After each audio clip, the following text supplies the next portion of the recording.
Tell me now, you tell me mama.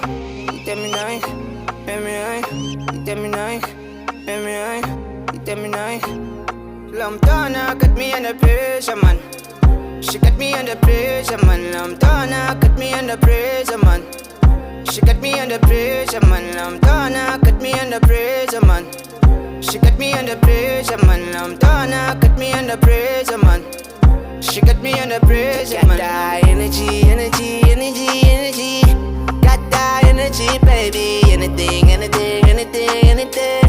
I'ma buy you anything, baby. Energy, energy, energy, energy.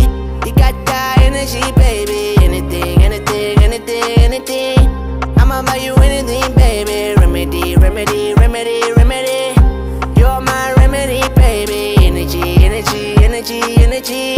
You got that remedy, baby, yeah. Everything I do is a meta. In this video, I'm going to show you guys how we created the tattoo promo video. Simple as that, simple as ABCD. But before we go into the video, I want to show you guys how we edited the whole video. As you can see here, this is what I wrote down for the videos. And I have my notes right down here for everything that I'm going to do in Premiere Pro. Basically, I go in, play all the clips, watch them one by one. From there, select the ones that I want, write them down here, and then I'm like 0446, like it's what is number of the video.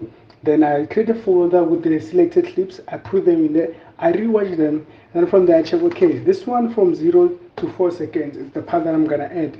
This one from 12 to 17 seconds. This one from 12 to 24, but I'm gonna slow it down to 50%. And then off speed, like I've written down, and some I've written this is 50 frames per second, this is 24 frames per second. The reason I wrote down the frames is because the 24 of a second videos are the ones that I'm going to let them play normal with the normal speed, and then the 60 frames of a second are the one that I'm going to slow down. The reason is that the 24 frames per second you can't slow them down because they're gonna do as if like there's a glitch. But then the 60 frames of a second, they really slow down smoothly. So now that I've explained it, if you want to know more about the frames, let me know that I'll do a video specifically about the frames. Now let's get into Premiere Pro, and I hope you guys enjoy the video. While you're still watching, please subscribe, share this video with your friends. But now let's watch how I do. You can join me. This will be not really easy. For me, it's easy. Not really easy for those who don't know Premiere Pro, but it's gonna be speed. I'm going to speed up this whole thing to time lapse, which is another amazing technique that I love to use. So guys, thank you for watching. Let's go.